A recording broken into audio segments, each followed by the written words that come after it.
الله أكبر الله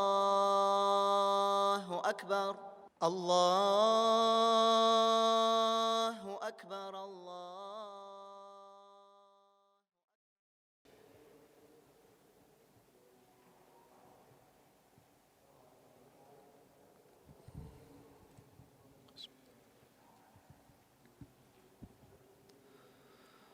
السلام عليكم ورحمة الله وبركاته.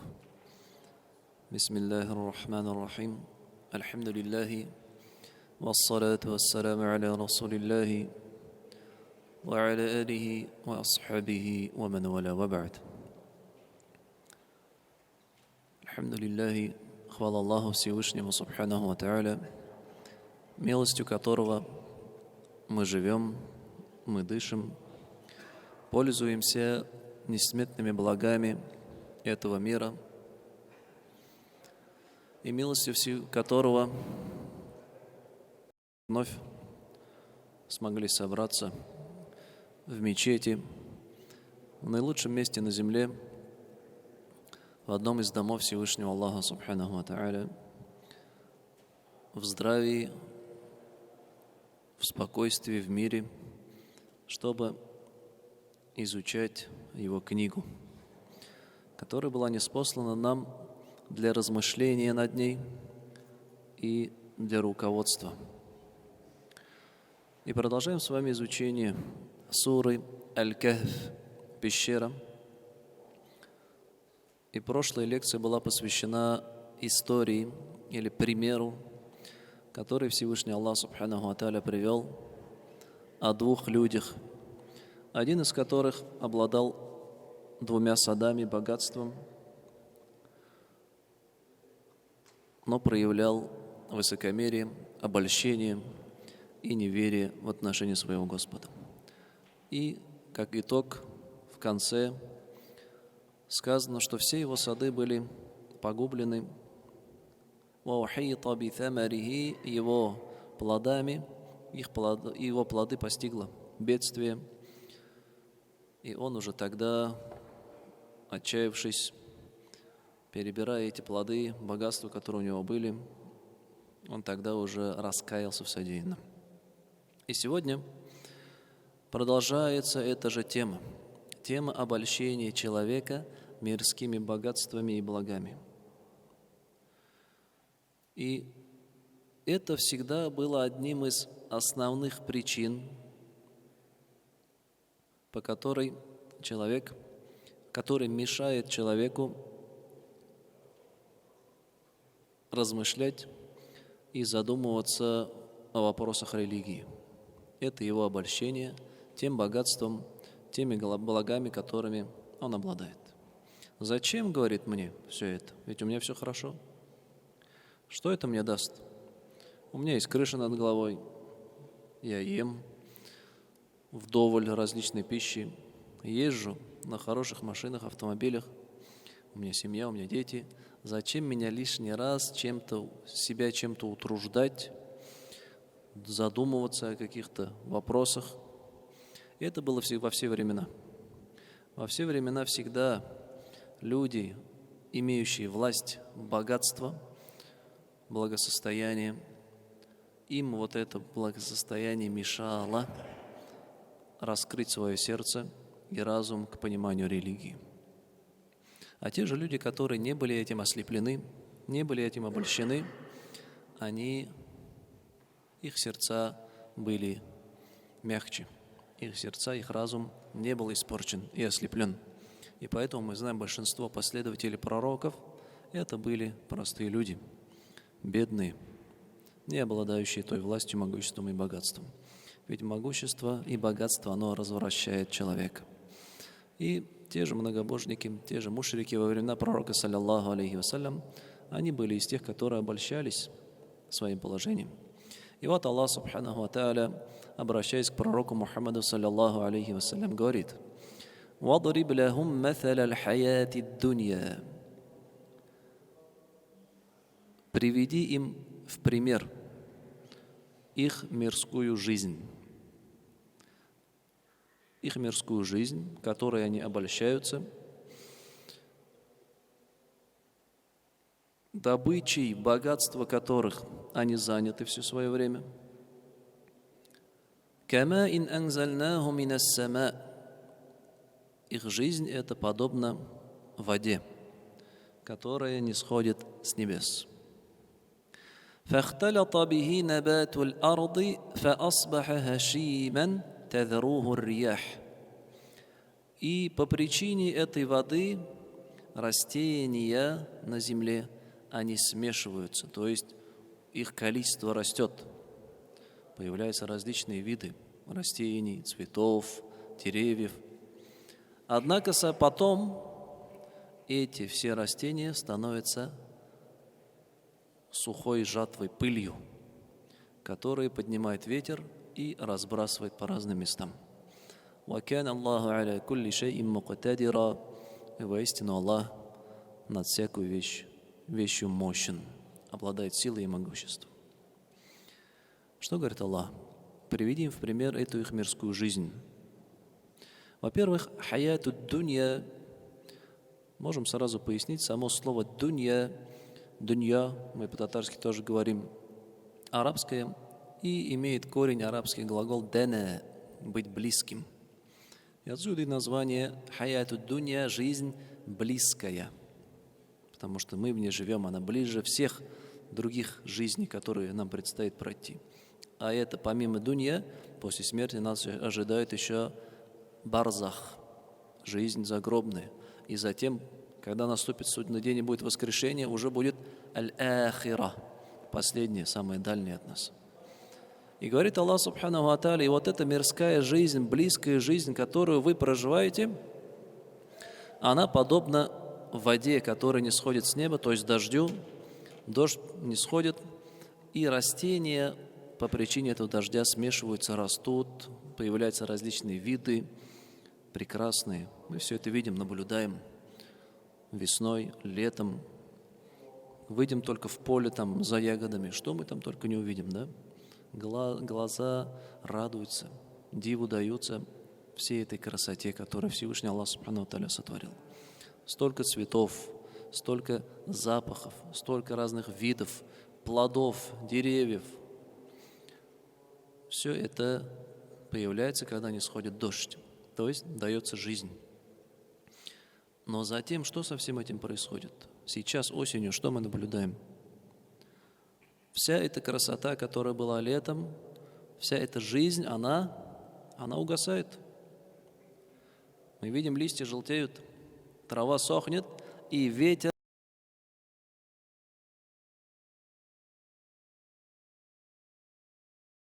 и все это уже никакой пользы не приносит абсолютно. И это действительно глубокое сравнение жизни этой. Жизнь эта, она подобна вот этим растениям, которые лишь на мгновение, какое-то короткое мгновение дают пользу, дают благо, а затем все эти блага, они исчезают. И тут различные толкования можно привести. Во-первых, этапы человеческой жизни.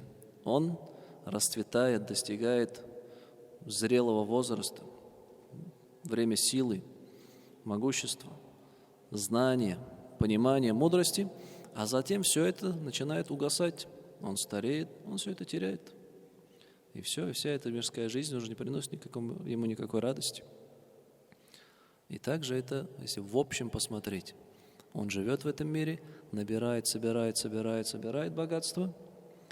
Однако, как только он покинет этот мир, все, что он собрал, оно остается здесь. И уже никакую пользу ему там не принесет. Оно становится подобно иссохшей траве, соломе, которая все разлетается ветром. وَكَانَ اللَّهُ عَلَى كُلِّ شَيْءٍ مُقْتَدِرًا. И воистину Аллах на всякую вещь мощен, муктадир. Муктадир – это от слова кадир, однако указывающий на превосходство. Могущество сильное, несоразмерное, не обладающего равными ему. Муктадир. Вот что значит это имя.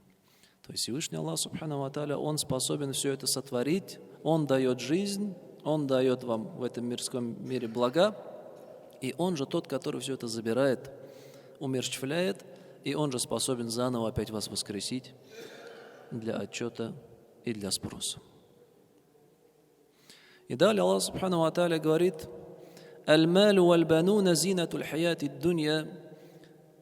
Имущество, богатство и сыновья ваши – это лишь украшение хаяти дунья, этой близкой мирской жизни. Продолжается эта тема мирской жизни. Мирская жизнь, Аллах Субхану ва Тааля сравнил ее, да, с травой, которая сохнет и разлетается. И из этой мирской жизни в этом аяте он выделил отдельно богатство, имущество, аль-маль, мал. И тут любое имущество, все сюда входит. Все, что человек в этом мире собирает и пользуется этим. Будь то денежные какие-то богатства, или же дети, внуки. Сейчас приводится отдельно. Аль-маль, значит, это материальное имущество, которым человек пользуется. И его аль-банун, сыновья. Почему сказаны сыновья, а не дочеря, например? Или же не дети в общем? Потому что сыновья всегда, во все времена были в почете. И особенно во времена пророка Мухаммада, саллаллаху алейхи вассалям, арабы, они хвалились, если у них родился сын. Они радовались. Однако же, если рождалась дочь, то лица их чернели от грусти. И поэтому Аллах Субхану ва Тааля здесь выделил сыновей, то есть самых ценных для вас из вашего потомства. То есть вот это богатство и имущество, которым вы дорожите, набираете и копите. И ваши самые ценные, близкие люди, сыновья, которыми вы так бахвалитесь и хвастаетесь между собой, оно всегда, даже сейчас. Сын родился. Или ты мне родила сына. То есть сын в почете всегда. Что все это говорит Аллах Субхану ва Тааля? Зинатуль хаяти дунья – это лишь украшение этой мирской жизни. Украшение. Вальбакияту салихат, а благие дела, остающиеся, хайрун инда раббика thawабан ва хайрун амаля, они лучше перед твоим Господом по награде и по стремлению, по надежде. В начале аята Аллах Субхану ва Тааля сказал: все, что вы стремитесь, оно в этом мире украшением вам является. Но если вы покинете этот мир, это украшение все останется в этом мире. Оно не перейдет с вами никуда. И затем говорит: однако же, аль-бакият ас-салихат. Это часто применяемое словосочетание. Аль-бакияту ас-салихату. Если дословно перевести, остающиеся благодеяния. Остающиеся благодеяния. И тут что интересно, если со стороны языка посмотреть, логичнее было бы сначала сказать благодеяние остающиеся. Однако Всевышний Аллах Субхану ва Тааля вперед поставил остающиеся благодеяния. То есть по-арабски ас-салихатуль бакият, оно чаще используется. Однако здесь говорит аль-бакият ас-салихат, остающиеся. Это как раз таки для сравнения с тем, что было до этого. Имущество и сыновья. Они в этом мире, и с тобой они не останутся. А вот эти благодеяния, они остаются. То есть акцент делается именно на то, что с тобой останется. И человек должен именно этому уделять больше внимания. Тому, что с ним останется, перейдет в следующей жизни. А не на те вещи, которые здесь и не перейдут с ним. Не останутся вместе с ним. Они останутся здесь, в мирской жизни. Ас-салихат – благие деяния. Касательно аль-бакият ас-салихат, это в общем любые благие деяния, приближающие человека ко Всевышнему Аллаху Субханаху ва Тааля, ведь они приносят человеку пользу в этом мире и также они приносят человеку пользу в следующей жизни.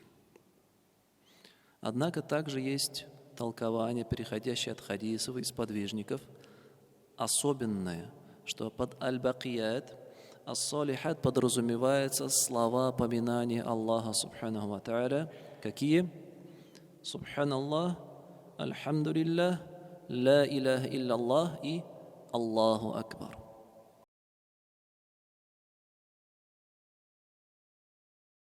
Пророка, саллаллаху алейхи вассалям, таких как Абдуллах ибн Аббас или Саид ибн Джубайр и другие, приводится, что аль-бакият ас-салихат, остающиеся благодеяния, это вот эти 4 зикра.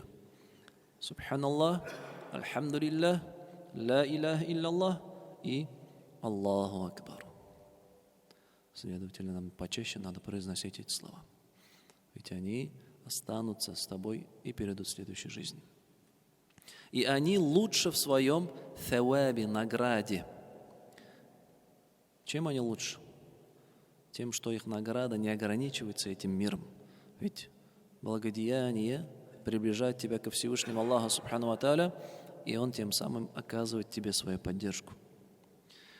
А мирские вот эти украшения, они тоже в этом мире пользу приносят.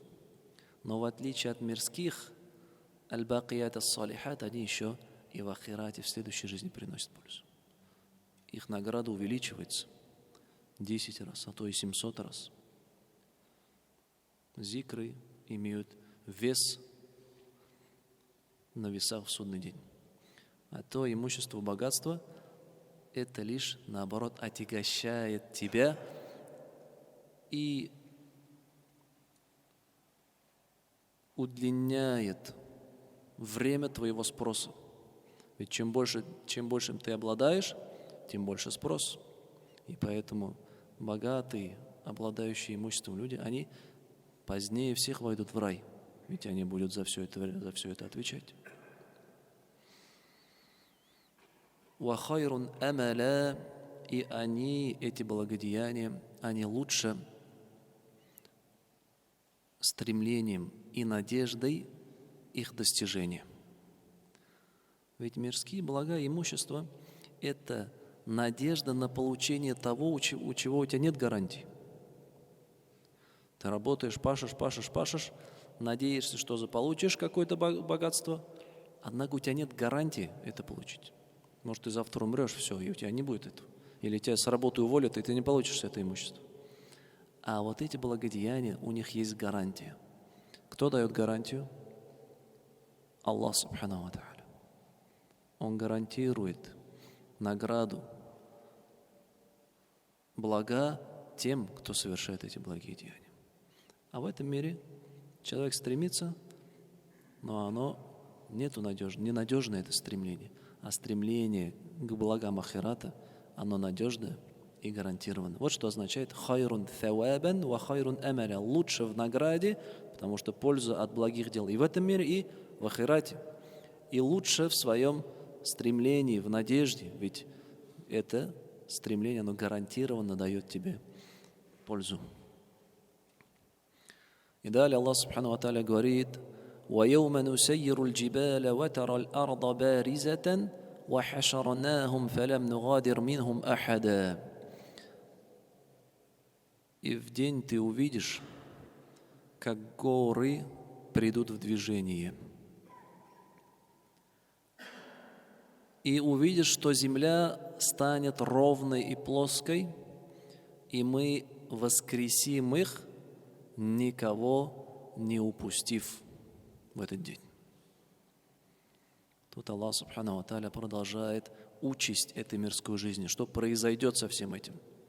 Все это богатство, имущество, которое копилось, да даже горы, которые мы видим, огромные, которые мы считаем неподвижными, непоколебимыми, неразрушаемыми, как наступит срок, даже эти горы, они придут в движение. Как из других аятов у нас приходится: وَتَرَى الْجِبَالَ تَحْسَبُهَا جَامِدَةً وَهِيَ تَمُرُّ مَرَّ السَّحَابِ. Ты думаешь, что эти горы непоколебимы, однако увидишь в этот день, что они движутся подобно облакам. وَتَكُونُ الْجِبَالِ كَالْعِهْنِ الْمَنْفُوشِ. И горы в этот день будут подобны расчесанной шерсти, а затем они превратятся в пыль и разлетятся. И тем самым на земле не останется никакой ни возвышенности, ни углубления. И поэтому Аллах говорит: «Ватараль арда баризатан». И в этот день земля будет абсолютно плоской и ровной. Также некоторые современные ученые сказали, что это доказательство тому, что земля из состояния округлости перейдет в плоскость именно в этот день. Все будет на виду. И в тот день وَعُرِضُوا عَلَى رَبِّكَ صَفًّا لَقَدْ جِئْتُمُونَ كَمَا خَلَقْنَاكُمْ أَوَّلَ مَرَّةٍ بَلْ زَعَمْتُمْ أَلَّنْ نَجْعَلَ لَكُمْ مَوْعِدًا. И в этот день вы предстанете перед своим Господом рядами. Саф. لَقَدْ جِئْتُمُونَ كَمَا خَلَقْنَاكُمْ أَوَّلَ مَرَّةٍ. В этот день вы пришли к нам в таком же виде, в котором мы создали вас впервые. Воскресим вас, и будет вам сказано: вы пришли к нам в таком же виде, как были созданы впервые. «Баль за'амтум аллан надж'аля лакум мау'iда». И вы полагали, что мы не установим для вас время, срок встречи. Люди в судный день будут воскрешены подобно своему положению рождения. Как пророк Мухаммад саллаллаху алейхи вассалям говорит в хадисе, который передает имам аль-Бухари в своем сборнике от Аиши, жены пророка саллаллаху алейхи вассалям, что пророк саллаллаху алейхи вассалям сказал: «Тухшаруна хуфатан уратан гураля». В судный день люди будут воскрешены босыми, то есть без обуви, нагими, без одежды, гураля, не обрезанными. Сүннетке утартылмаган. Это какого положения? Это положение вот только родившегося ребенка. Он босой, он ногой, и он еще не обрезанный. Вот в таком состоянии люди предстанут перед Всевышним Аллахом Субхану ва Тааля. И тогда Аиша, радийаллаху анха, спросила: «Я Расуль Аллахи, ар-риджалю ван-нисау янзуруна ба'духум иля ба'д». О посланник Аллаха, что мужчины и женщины будут в одном месте и будут на друг друга смотреть? Она удивилась: как, если все босые ноги, все оголенные? И тогда пророк, саллаллаху алейхи вассалям, говорит: «Аль-амру ашадду мин ан юхиммахум зак».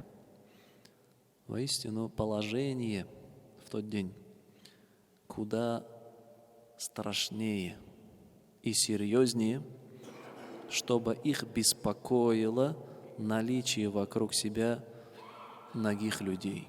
Ему уже нет дела абсолютно. Абсолютно нет дела до кого, кто перед ним стоит. Одежда, без одежды.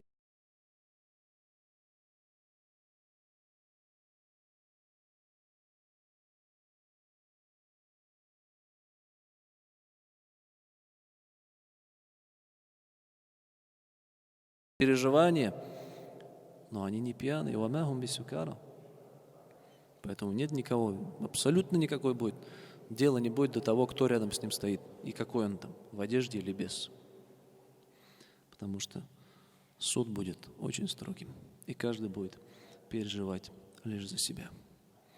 И в заключении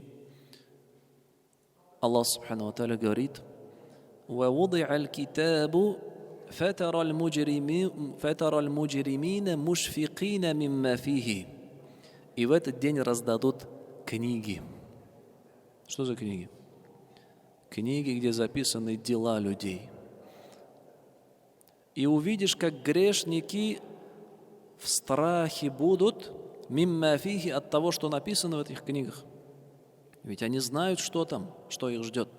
Когда книги начнут раздавать, и они увидят эти книги, и будут получать эти книги в левую руку, они будут в страхе. Ведь он знает, что он творил. Он знает, что он говорил. Он знает, что он делал.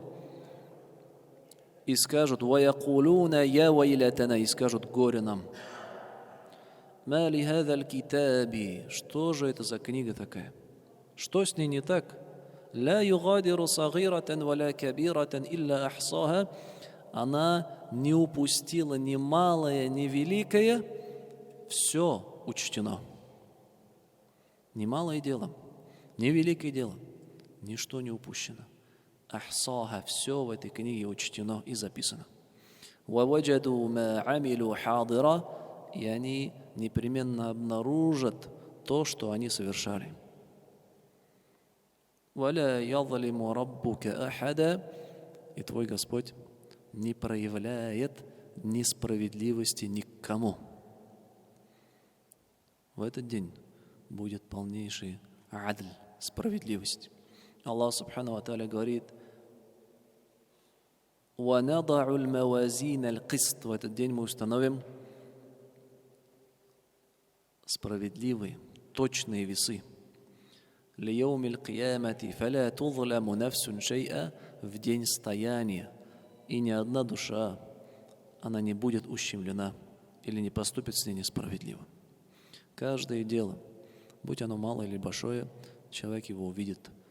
Как Аллах Субхану ва Тааля говорит: وَمَنْ يَعْمَلْ مِثْقَالَ ذَرَّةٍ خَيْرًا يَرَهُ, кто сделал благо, добро размером с зернышко, с пылинку, он увидит это. А тот, кто сделал فَمَنْ يَعْمَلْ مِثْقَالَ ذَرَّةٍ شَرًّا يَرَهُ, а кто сделал зло, грех, нечестие весом, размером с зернышко, пылинку, он непременно увидит его. И вот эти аяты Аллах Субханаху ва Тааля за эти несколько аятов нам поведал, что эта жизнь из себя представляет и что ждет человека в будущем. И разумный человек, который размышляет, задумывается над смыслами этих аятов, он выбирает верный путь, правильный путь. В этом мире он проявит усердие, старание, чтобы в следующей жизни провести вечность в благоденствии и в радости.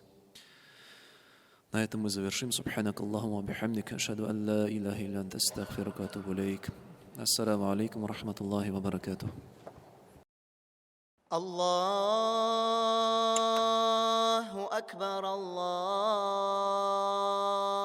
акбар, Аллаху